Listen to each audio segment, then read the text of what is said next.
GTV, I'm back. I've been hearing a lot of whispers about Cuba wanting to attack America, but I'm thinking to myself, like, how? Y'all don't have enough oil to go to war with us. Y'all might have, some equipment from Russia, some equipment from China, but you don't want to rump with us. It sounds real crazy to me, but I've been hearing whispers though. I've been really talking about Cuba wanting to set it on us. Let's see what they're talking about. Let's get into this. Welcome back in Alive Now. I'm Austin Westfall. A live look at the White House. The time in the nation's capital just past 6:30.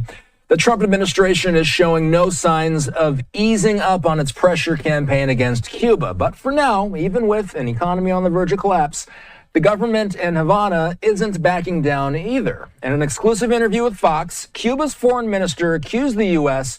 of threatening the communist country militarily and called Secretary of State Marco Rubio a liar. Fox's Amy Gallo joining us live from Miami. And Amy, you spoke with Cuban Americans in Little Havana. What did they have to say about this?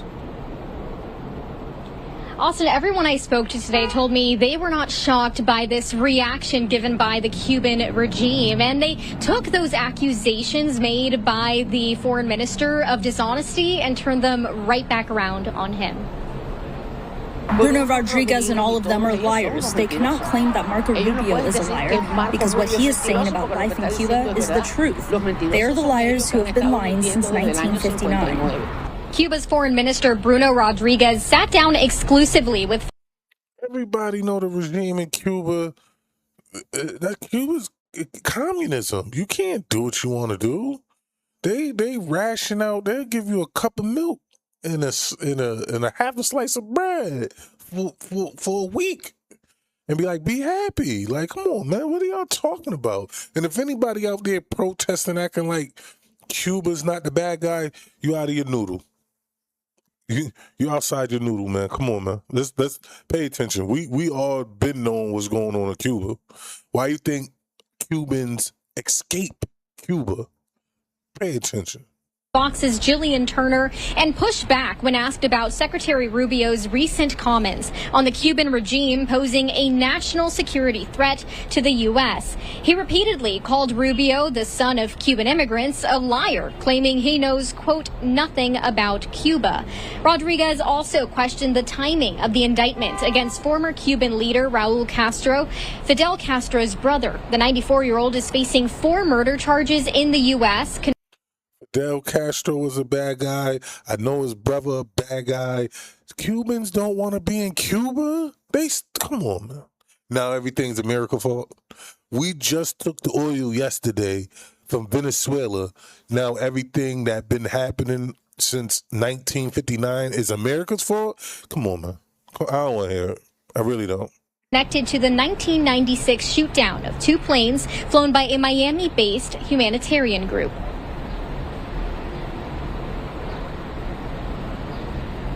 Didn't wait for 30 years to do this. We will have to ask, what is the ethical value?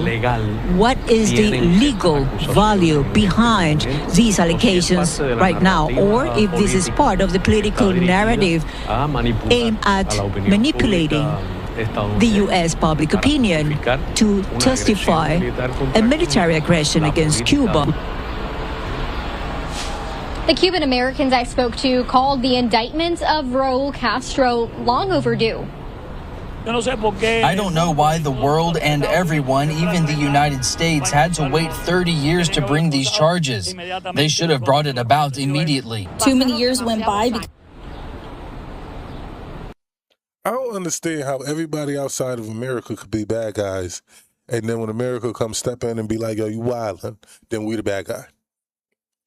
Somebody in the comments help me make sense of that, please.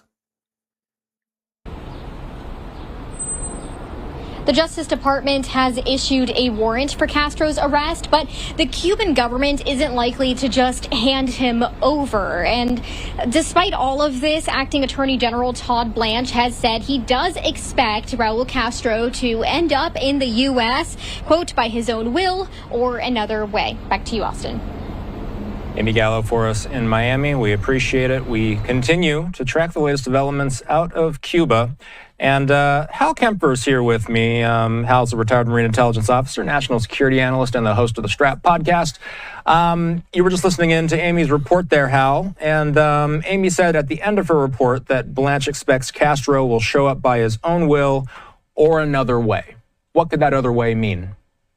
Well, Austin, another way kind of infers something like what happened with Maduro, where he ended up in New York court. He just it was an interesting way he got there. Was U.S. Special Operations Forces went in and actually took him. Ironically, or not coincidentally, he was surrounded by Cuban security officials, most of whom were killed in that operation. But they got hold of Maduro and the president of Venezuela and got him in there. Now getting Raul Castro out of Cuba will probably not be that easy, not the least of which is that it would be done after everybody's had a chance to see what we just did. So you can imagine they're going to be hiding him.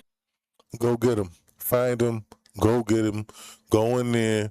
Get these dudes out of here. These dudes are villains. Like the cartoon used to make up. These dudes are they're straight villains. Go get them.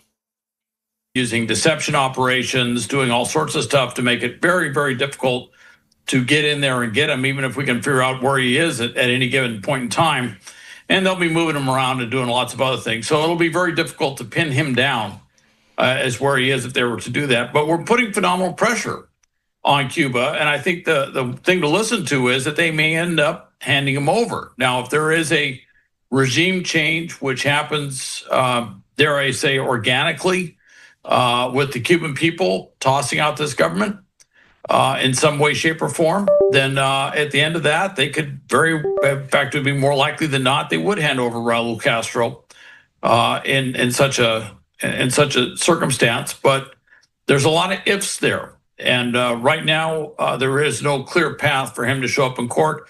But having him indicted in U.S. court does strengthen our hand to some degree and certainly allows some credibility as to why, if we were going to try and get him, why we would do that. So when a country like Cuba is under the blockade that it's been under, and we've been looking at video of the island itself in recent weeks, when a country like Cuba starts talking publicly about preparing for war, Hal, how much of that is real military concern, and how much of it is political messaging for Cuba's own people? Most of it's really political messaging. They can say they're going to prepare for war and do what? All they can really do is prepare for war if the U.S. invades. And if the U.S. doesn't invade, you can only stand to for so long. Their regular military active duty is less than 50,000. I mean, it's significant by, certainly within the hemisphere, but it's not that huge. Their reserves on top of that are less than 40,000. So combined, you got about 90,000. What they really have a lot of is they got about 1 million in this sort of militia thing, this territorial militia, the youth labor army, as they call it. And a lot of that's for natural disaster work, civil military type stuff, but it does have a role in defending the country should that happen. That's a lot of people mobilized.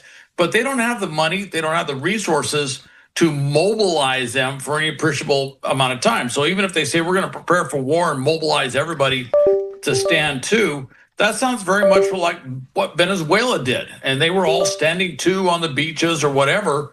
And our forces went in there and completely bypassed them and got Maduro and brought him out and did something that I don't think were really prepared for. So it's just mostly posturing. It really doesn't mean a lot. They have some, I think they estimate 300 drones that could hit the U.S., but if they hit the U.S. with drones.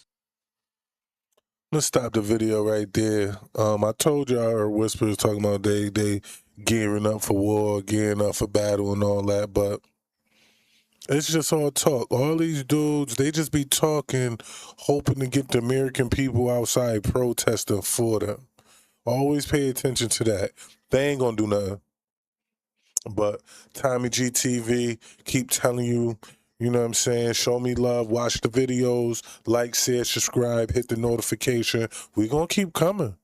I'm gonna keep coming nonstop. Don't matter. I'm gonna keep coming. I'm out.